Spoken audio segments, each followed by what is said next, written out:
श्री सच्चिदानंद सद्गुरु साईनाथ महाराज की जय। आरती साई बाबा सौख्यदातार देवा चरण रजातले द्यावा दासा वेसावा भक्ता वेसावा। आरती साई बाबा जाळोने आनंद स्वस्वरूपे राहे रंग मोक्षो जनालाभी निज डोळा श्रीरंग डोळा श्रीरंग। आरती साई बाबा दया बने दैसा भाव दया तैसा अनुभव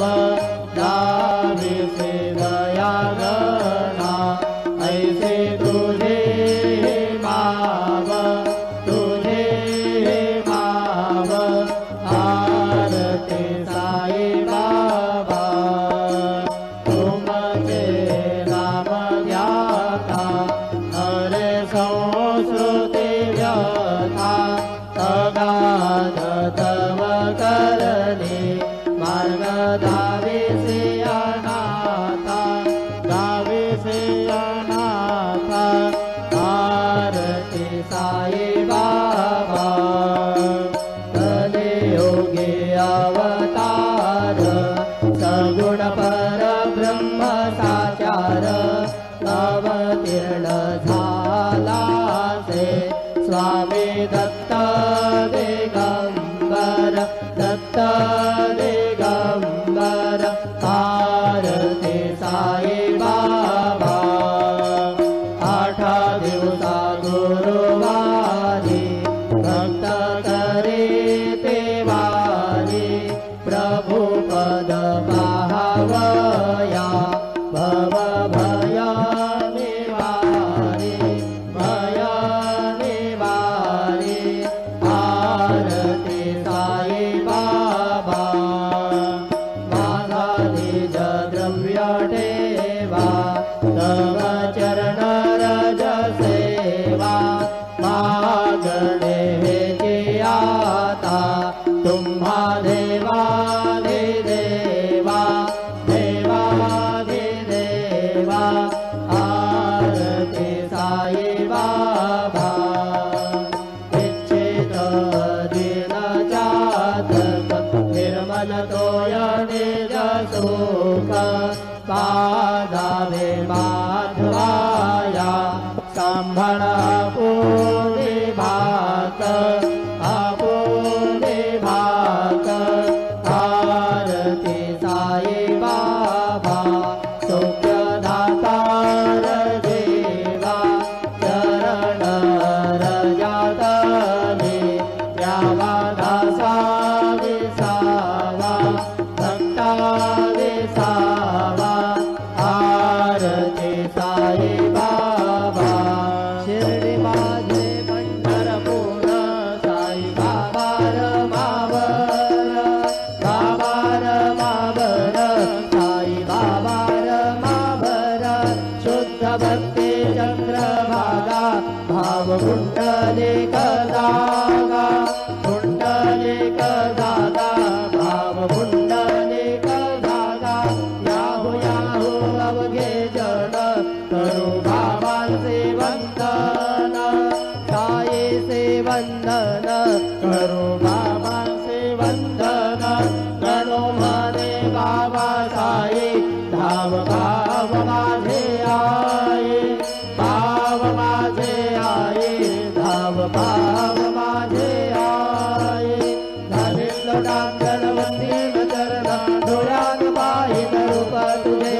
प्रेमे आलिंग्य नारंग पूर्ण भावे ओवाळीन म्हणे नाम त्वमेव माता पिता त्वमेव त्वमेव बंधुश्च सखा त्वमेव त्वमेव विद्या द्रविणं त्वमेव त्वमेव सर्वं मम देव देव। कायेन वाचा मनसेन्द्रियेण वा बुद्ध्यात्मना वा प्रकृति स्वभाव करो सकलं परस्मै नारायणाय ते समर्पयामि अच्युतं केशवं रामनारायणं कृष्णदामोदरं वासुदेवं हरे श्रीधरं माधवं गोपिकावल्लभं जानकीनायकं रामचन्द्रं भजे हरे राम राम राम हरे हरे हरे कृष्ण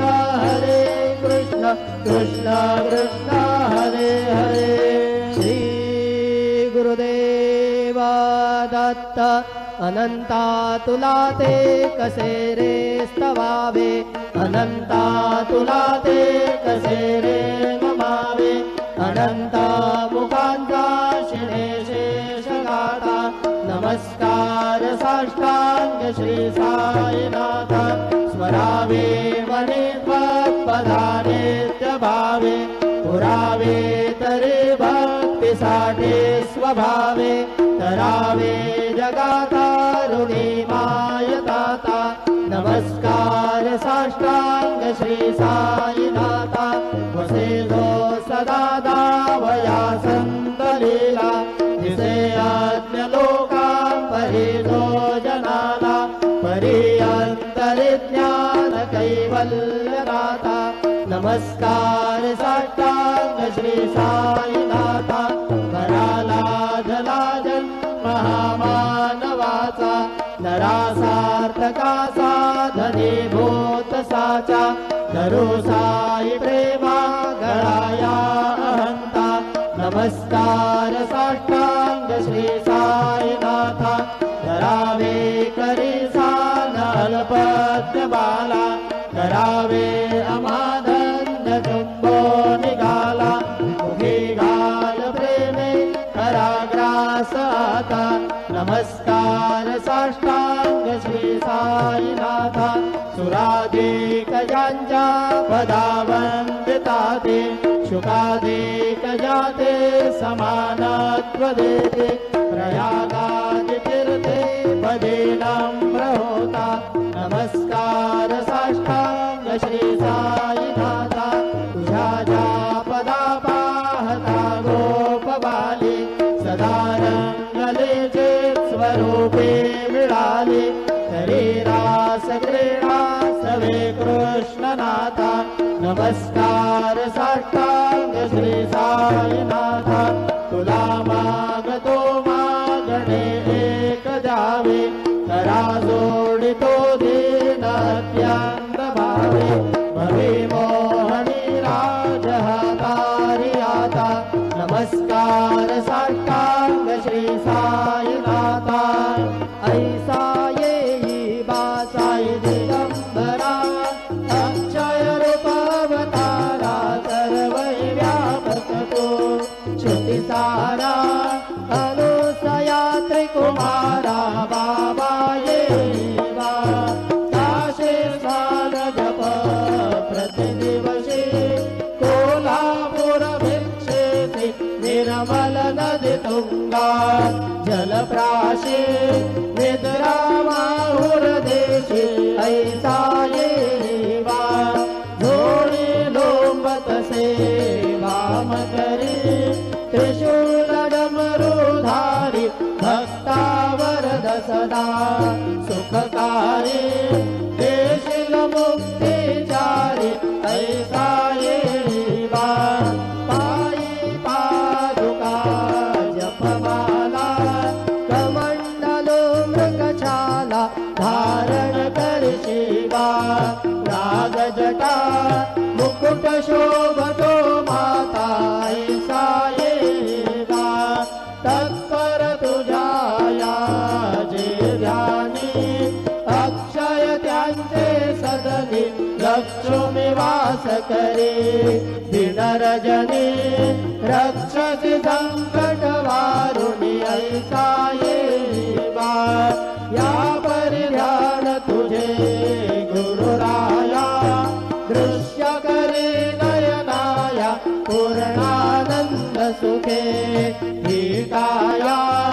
लाविसी हरि गुण गाया ऐसा येवा साई दिगंबरा अक्षय रूपावतारा सर्वै व्यापक स्वागतो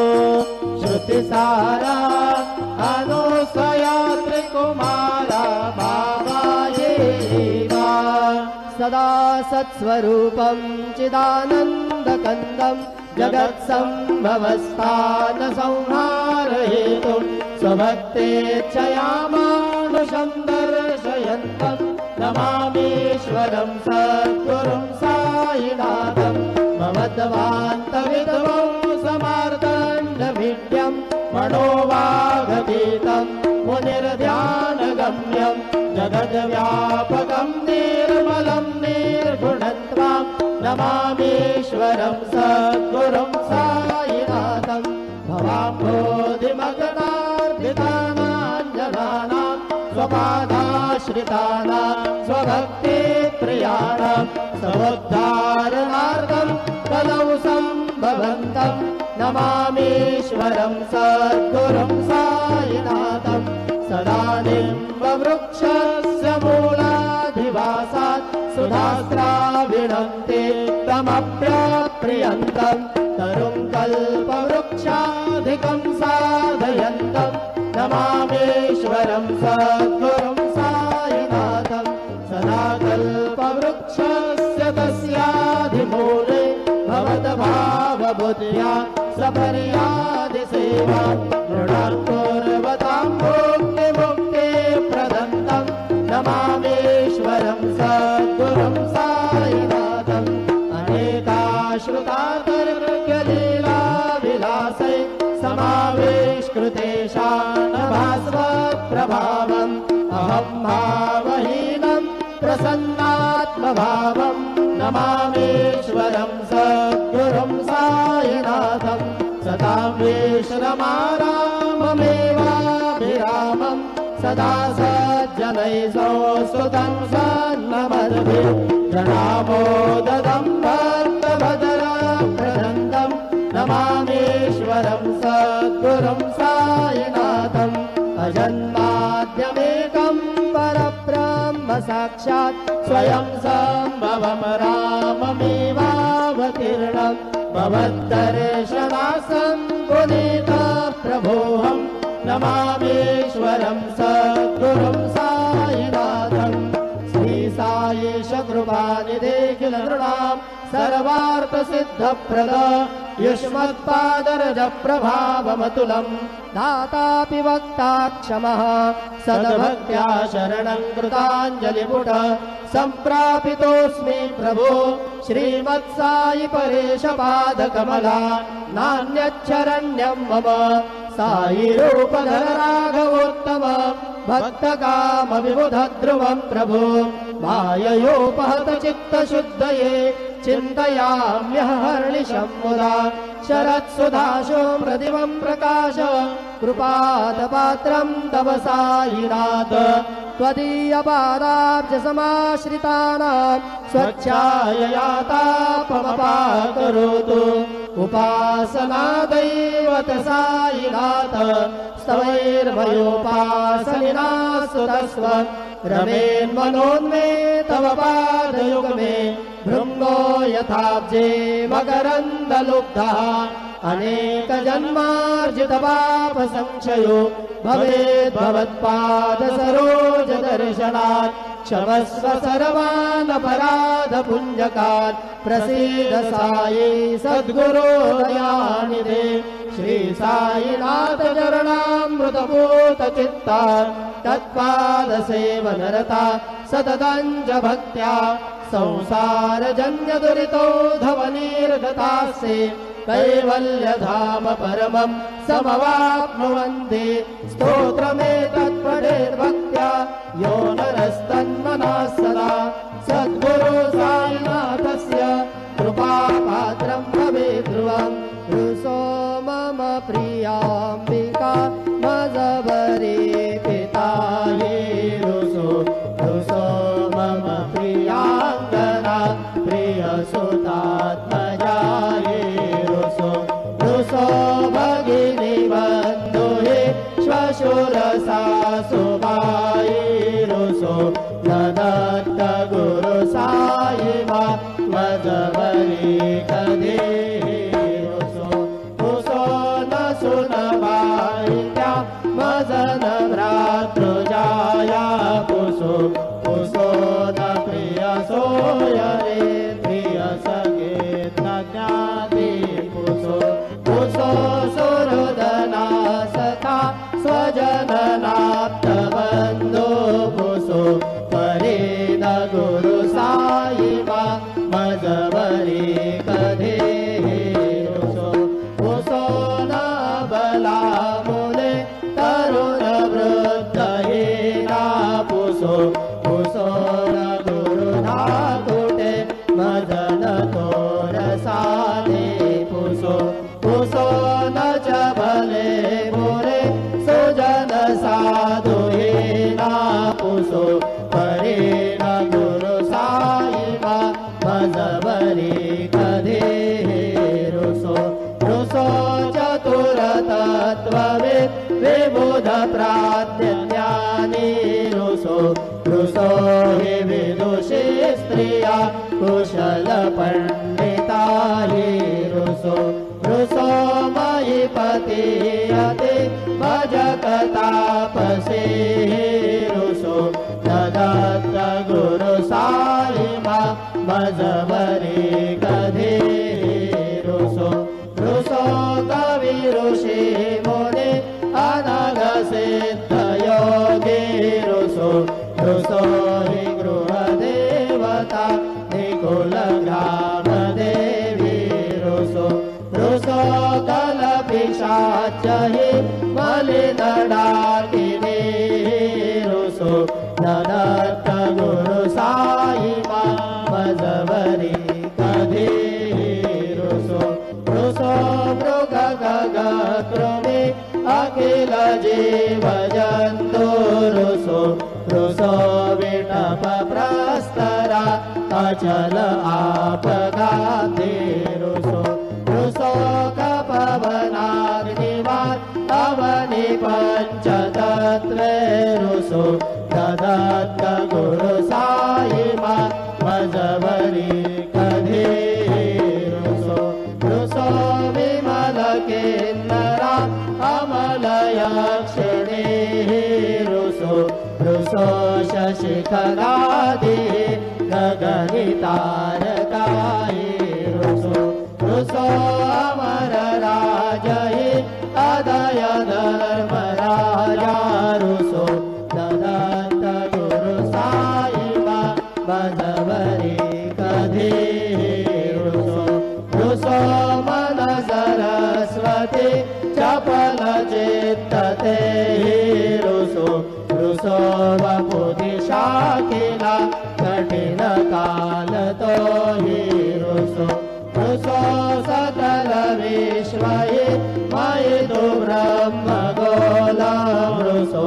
ददत्त गुरु साई मा मजबरी कधे रुसो विमूढ मनुनि हसो मजन मत्सराहिडसो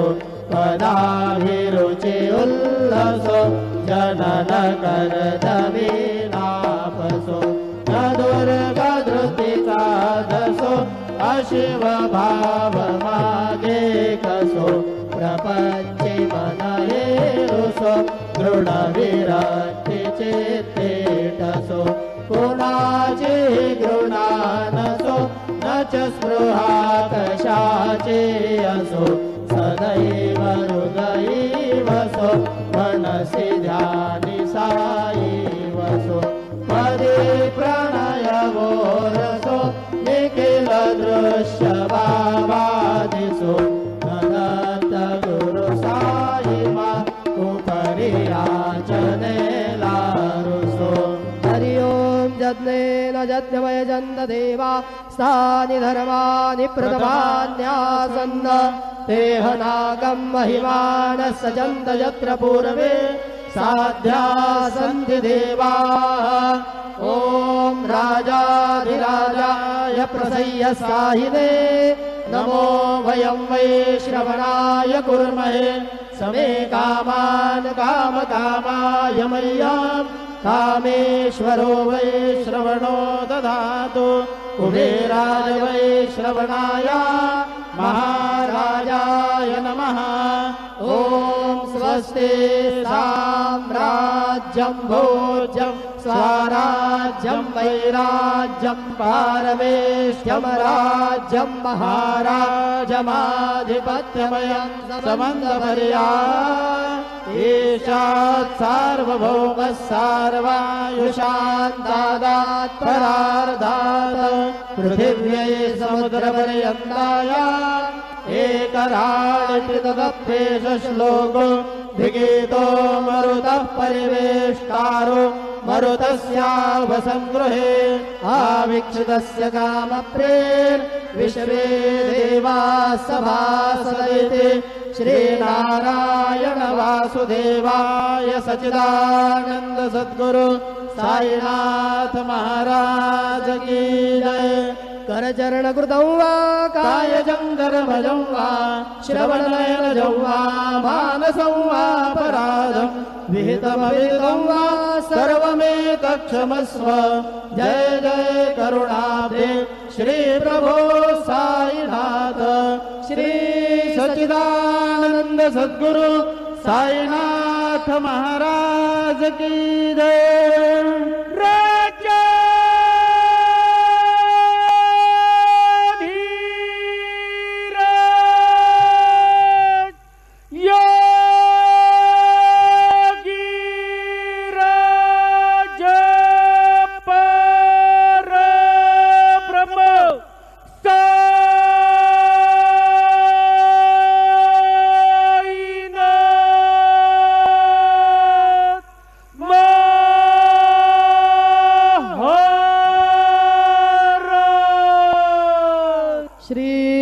सच्चिदानंद सद्गुरु साईनाथ महाराज की